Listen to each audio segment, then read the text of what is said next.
Hey everybody, it's Brooke. Welcome back. How y'all doing with this Mercury retrograde in Aquarius? You know, I was born with Mercury retrograde in Aquarius, and the last 2 years we have had Mercury retrograde in Pisces. There's been a lot of feelings, a lot of emotions, and Mercury retrograde tends to be revisit, repeat, reevaluate, past relationships, where you're at in your growth, all that good stuff, right?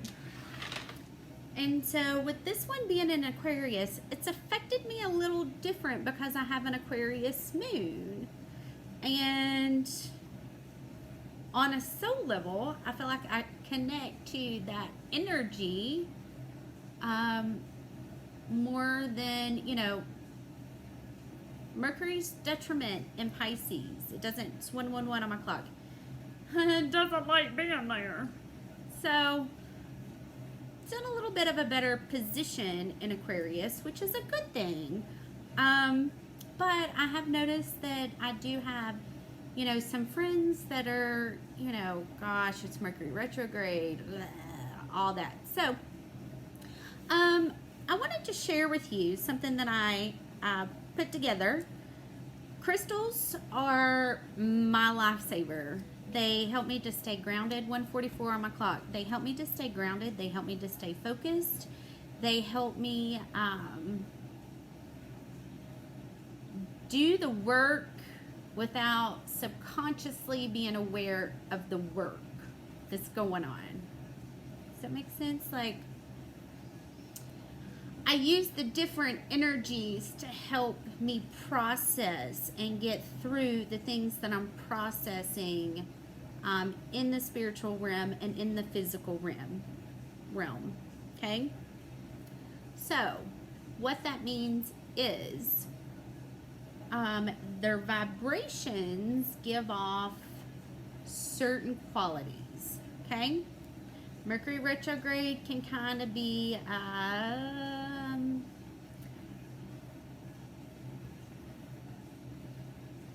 different times. You have to really slow down, take note, take your time, don't sign any new contracts, nothing like that. So there's 5 crystals. If you're really struggling right now, you're having a hard time with the energy, there's 5 crystals that you can incorporate in your daily routine. I'm sure you can look in your local shops. Find you some, start out with little pieces. I used to make bracelets and infuse them with Reiki energy, and I incorporated a lot of these crystals in the bracelets that I made because it helped me to stay grounded. Not all of these are going to be fitting for everybody, so you really just have to play with them, see how the energy works with you, see if you're drawn to it, see it if you're not. 333 on my clock. So Amazonite, Amazonite. This is going to be a soothing, healing, releasing toxicity, calm communication. So Mercury controls communication, electronics. Some people get tongue-tied during Mercury retrograde. This is going to help to keep that balance of the energy of going backwards, because that's basically, it's an illusion that the planet's pulling backwards, but what it's doing is it's starting to separate and curve around the sun, and there's a pool of energy before it connects back to us, okay? The next one's going to be Tiger's Eye. This is going to be good for courage, strength, clarity, insight, and psychic protection. I can't stress this enough. Especially when we are sleeping, we need to be protecting ourselves with our crystals. I keep rose quartz, Tiger's Eye, amethyst, black tourmaline at my bedside, around my bed, because those crystals help to protect you, and my third eye is on fire right now. They help to protect you as you were sleeping from psychic attacks, okay? So tiger's eye is really good for that, and so is amethyst. Hematite, which is another one of my favorites. It almost looks like a pewter magnet, okay? And this is going to help to improve relationships, protection, and recharging your energy. As empaths, this is important.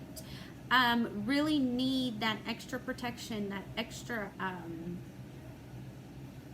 I like to wear my crystals on my body because I need protection when I'm outside. I need protection when I'm inside. Obsidian. This is black obsidian. It's going to give you energy protection, blocking psychic attacks, and helping to transmit negativity. So with our Mercury retrograde, that's what we're doing. We are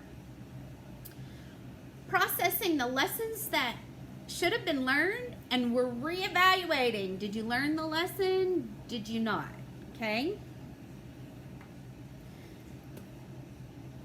Having that protection from psychic attacks is key. Hallowite. This is going to help, and it's white. I love hallowite. This is going to be balancing emotions, easing anxiety, despair, and anger. This is going to be really good if there are still root chakra purges that's going to be happening. This is going to help to balance those energies out. A lot of times when we are purging, it comes out as anger. You know, because that residual, that energy, 7:07 on my clock, it needs to come out. I want to pull a couple of cards for the collective, just focused on Mercury retrograde, what you should be paying attention to during Mercury retrograde, what might possibly come up to be reevaluated. I am so excited that it's in Aquarius. And I have a lot of planets in my 12th house, and 12th house is the sign of Pisces. So,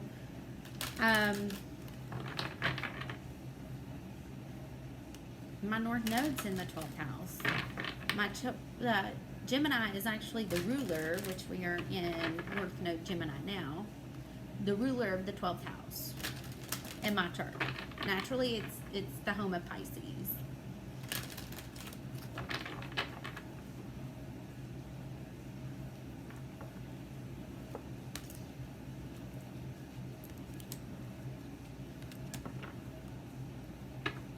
Okay. First one I got was Imagine.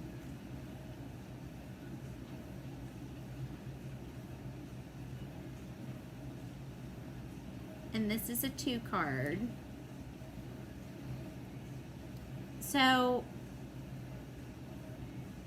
use this time to really tap into that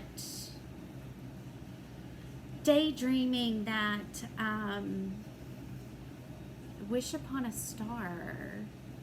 You know, get specifics about what it is that you've learned and the lessons that you're integrating and doing all the work up until this point to see how far you've come. The next one's Deep Knowing, and it's a 43 card, which breaks down to a 7. And it also has, I want to say, 2 moons. Could be a moon, it could be a sun. And then it looks like where are they at? It looks like maybe an owl on top.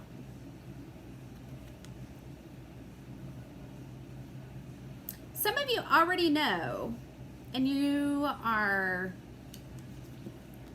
trying to do it by the book, Like, it has to be this way. It has to be done that way, because that's what you've already made out in your mind of what's going on. And one of the loudest messages that I've gotten a lot recently is letting go of control of how it looks and enjoy the journey and the process of getting there. Tap into that deep knowing that you are already going in the direction that you're meant to be going in. Right now, there's a lot of uncertainty within the collective of what's going to happen. What direction do I need to go in now? And we are able to tap into that deep knowing when we tap into that vibration of love. Okay? This is also an 11 card.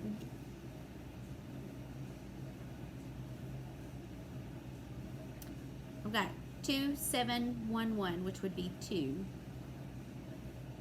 272. That actually was the 3 digits of where I grew up. 272, 1111 on my clock. So this is a home. This is a twin flame home.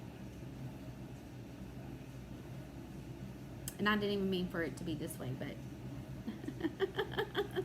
when that happens, that's kind of my clue from my guides that this is where this is going.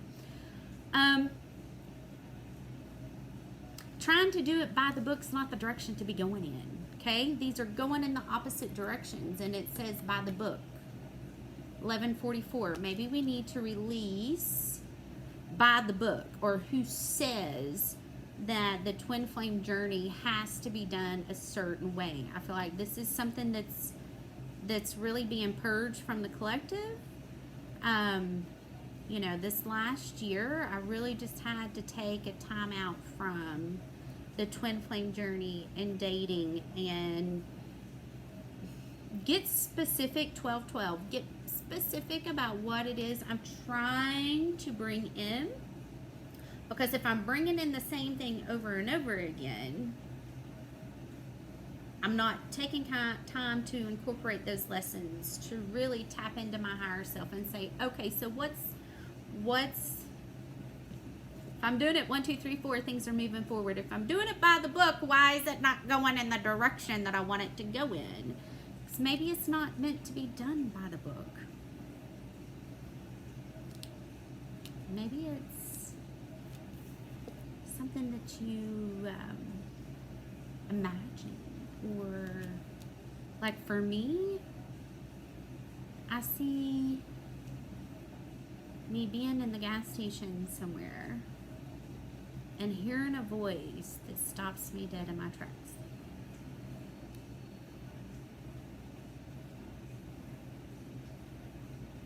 That I have a deep knowing that it's going to happen that way.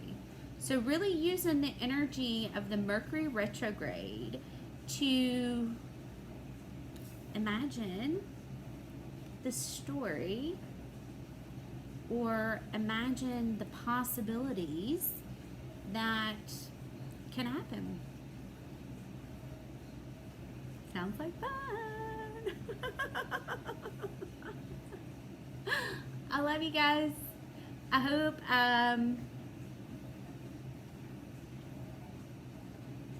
this message finds you well.